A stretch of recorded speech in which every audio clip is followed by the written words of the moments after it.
Absolute Batman. Absolute Batman is easily the most popular character in the Absolute universe. If you haven't heard of him, you've probably been living under a rock. In this universe, Batman isn't a billionaire playboy, but a 24-year-old blue-collar civil engineer named Bruce Wayne. He operates as a vigilante in Gotham City, without the money, technology, or support his mainstream counterpart has. This version of Bruce grew up in Crime Alley, the same place his father was killed during a mass shooting at the Gotham Zoo. That tragedy defined his life and pushed him toward becoming Batman. Without a fortune or a butler, he depends on his intelligence, engineering skills, and resourcefulness. His gear is self-made, his bases are abandoned buildings, and his gadgets are stored in hidden caches. The suit has collapsible wings for gliding, built-in grappling hooks, and a detachable bat symbol that doubles as a battle axe. He stands at 6'6", weighing 250 pounds, an absolute tank. His suit is heavier, more industrial, with a large bat symbol featuring a hammer at the center, symbolizing his working-class roots and hands-on approach to justice. Even though he looks brutal, Absolute Batman still follows a no-kill rule, though his enemies don't walk away easily. He positions himself as an anti-system force, trying to spark change instead of enforcing order. He's often described as an agent of chaos, a wrench in the system that benefits the rich and corrupt. Just looking at him, you'd think no villain would dare cross him, until you actually see the villains.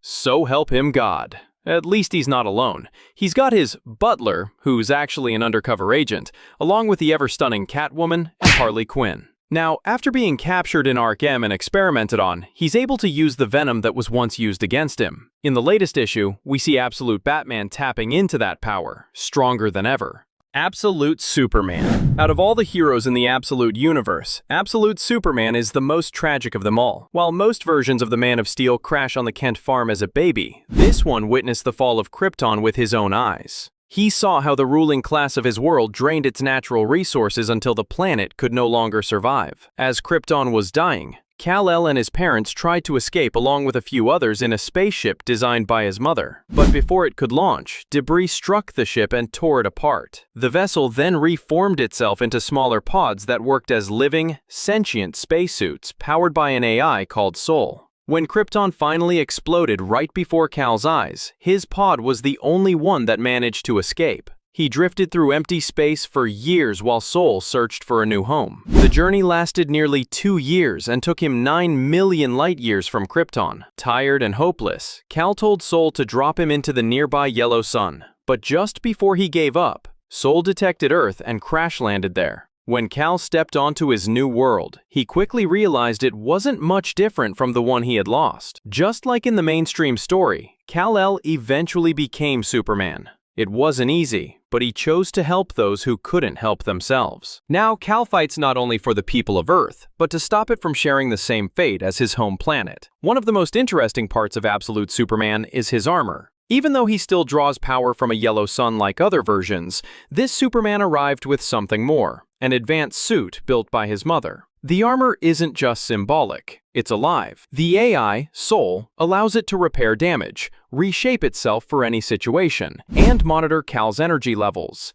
It can also create electromagnetic interference, preventing him from being tracked or recorded by any electronic device. Another thing that makes this suit stand out is the cape. Unlike most versions of Superman, Absolute Superman doesn't have a physical cape. Instead, his armor uses a Kryptonian mineral called sunstone dust. The dust is released from the suit and floats around him like a red cloak or a set of glowing wings. It isn't just for show either. The sunstone dust can shield him from missiles, carry people to safety, and even heal minor wounds, both his own and those of others. This version of Superman carries the same power, the same hope, but with the weight of 2 dying worlds on his shoulders. Absolute Wonder Woman is one of those versions of Diana that feels like a myth being retold. Diana of Themyscira, last of the Amazons, princess of hell, and witch of the Wild Isle, stands as a godslayer in her own right, protecting the world from gods and monsters alike. Her story begins with exile. Born to Hippolyta, queen of the Amazons, Diana was cast out as an infant by Zeus after the Amazons offended the gods. Apollo carried her to the wild isle of Hell and handed her over to Circe, who had been imprisoned there. Circe never planned to keep the child alive, but when the infant tossed away a serpent with her bare hands, the witch saw something divine and raised her as her own. Years passed, and Diana became a sorceress powerful enough to turn the Wild Isle, once barren and cursed, into something alive again. She learned the ways of magic under Circe, who became the only mother she knew. Her dreams, however, connected her to other gods, Artemis and Persephone, who offered her a single pomegranate seed, giving her the right to walk the underworld for 1 month each year. Her path to the surface world began with a single act of compassion: saving Steve Trevor, a U.S. Air Force pilot who crashed onto the island. To send him home, she sacrificed her right arm in a ritual that nearly killed her, fulfilling the first step in her destiny as the savior of man. From there, her story only grows darker. She faces monsters like Harbinger Prime and the colossal Tetracide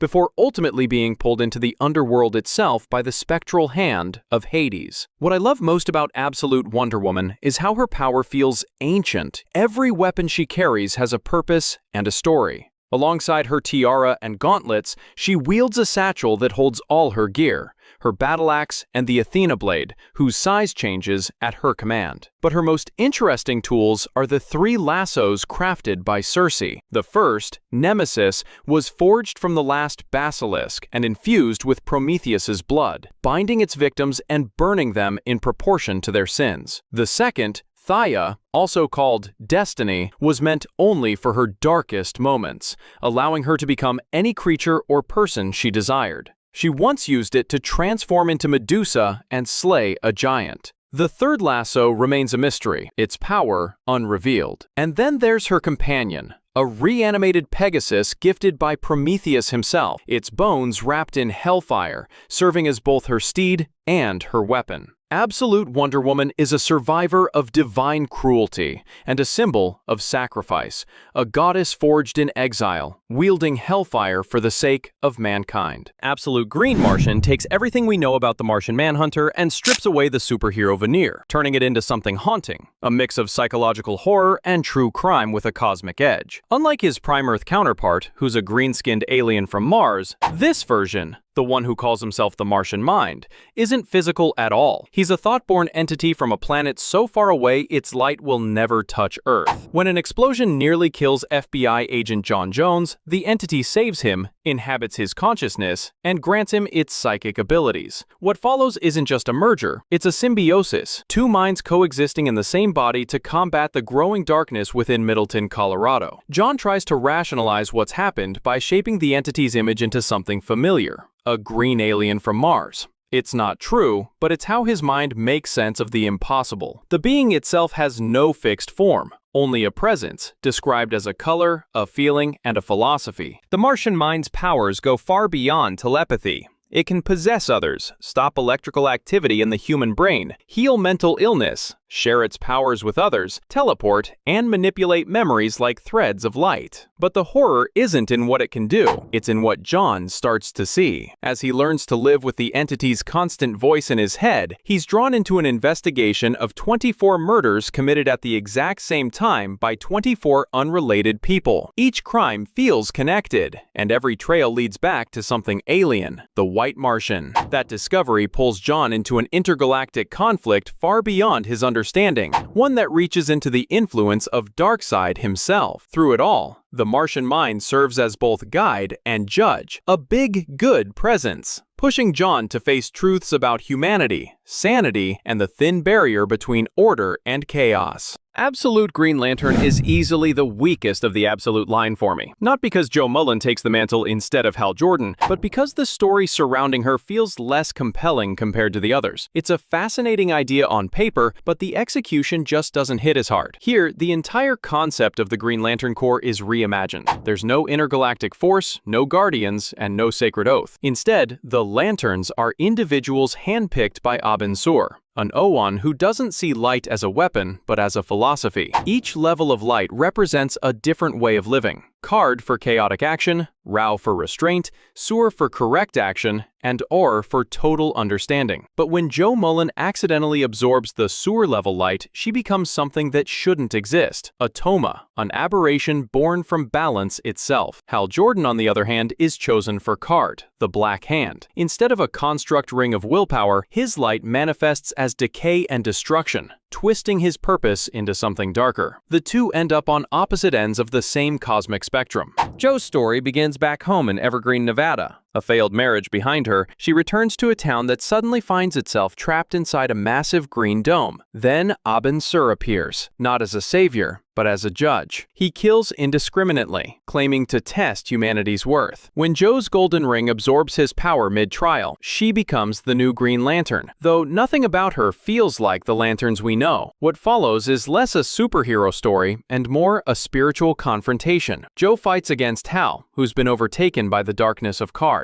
and learns that Abin Sur's trial was part of a cosmic selection, a way to determine who could embody light and color. But instead of letting fate decide, Jo rejects the whole system. She uses her willpower, not to control light, but to defy it, purging the darkness and reshaping the very meaning of what it means to wield the green. By the end, she's not just another lantern. She's the first one to act on choice rather than judgment. And while the arc doesn't fully land for me, I still respect what it was trying to do. Turn Green Lantern from a symbol of order into one of self-determination. Absolute Flash. Just like how Hal Jordan isn't the main Green Lantern in the Absolute universe, Barry Allen isn't the Flash either. Instead, it's Wally West. Wally's story is way darker than most of his counterparts, because this time, he's not some cheerful speedster running on hope or legacy. He's a military brat who ends up gaining super speed after a freak accident during a government experiment at Fort Fox, a facility known as Project Olympus. Unlike other versions of the Flash, this Wally doesn't draw power from the Speed Force. There's no mystical connection, no multiversal energy field guiding his steps. His speed is entropic, chaotic, something that breaks the laws of physics and bends time itself. Basically, he's the first speedster in his entire reality, and that power comes at a cost. Wally's journey starts when he's just 15, living under the strict and emotionally distant rule of his father, Colonel Rudy West. His mom's gone, there's no Aunt Iris to keep him grounded, and the only real kindness he ever gets comes from Dr. Barry Allen, a scientist working on Project Olympus who gives him a small job in his lab. But when Wally disobeys his father and sneaks back into the facility, everything goes wrong. He gets caught in a lightning strike mixed with electrified chemicals, and when the chaos ends, Barry Allen is dead. All that's left of him are bones, and Wally's the one left standing, terrified, alive, and faster than anything alive should ever be. Blaming himself for Barry's death, Wally runs, but his father doesn't see a scared kid. He sees a weapon that went rogue. He sends an elite unit after him known as the Rogues: Boomerang, Digger Harkness, Trickster, Golden Glider, and Captain Cold. From that point on, Wally's on the run, hunted by his own blood and haunted by a power he doesn't understand. His abilities start tearing reality apart around him. Time skips, flashbacks, hallucinations. Eventually, Wally ends up joining forces with the very people who were once sent to capture him, the Rogues, in a desperate attempt to save his father, Absolute Green Arrow. Absolute Green Arrow never got a comic of his own like the other Absolute heroes. Instead, his story unfolds briefly in Absolute Evil, where he's killed off-panel. In this universe, Oliver Queen is a man in his 40s, noticeably older than most of his Justice League peers, and unlike many of the Absolute versions, he still holds on to his wealth. His story doesn't start with a shipwreck. It begins with a visit to Jubal Slade's private island. What he witnesses there, the cruelty, the corruption, the horrors masked by power, leaves him disgusted and forever changed. That experience becomes the spark that pushes him to put on the hood and fight back against the elite of the Absolute universe, starting with Slade himself. But the fight doesn't last long. Once Slade discovers Oliver's intentions, he contacts Hector Hammond and warns him about what Queen is planning. Oliver, confident as ever, tells his friend not to worry. But that reassurance doesn't mean much when Hammond is later confronted with Hawkman throwing in the corpse of the now deceased hero during their meeting. Absolute Green Arrow's story ends as quickly as it begins. A quiet, brutal death for a man who dared to turn his bow on his own kind. Absolute Evil. In Absolute Evil, we get to learn about some heroes like Iron Monroe, Ted Grant, and Wesley Dodds. We already know Darkseid created the Absolute Universe to be a world where heroes were the underdogs and lacked the advantages of their Earth-Zero counterparts. A major part of this involved erasing the legacy of the Golden Age heroes who once inspired them. Throughout the mid-20th century, whenever a costumed adventurer or mystery man rose up, they were swiftly dealt with by the powers that be, wiped out, silenced, and forgotten by the present day. Iron Monroe stood out as one of those heroes, fighting not just for justice with his powers, but also through political activism.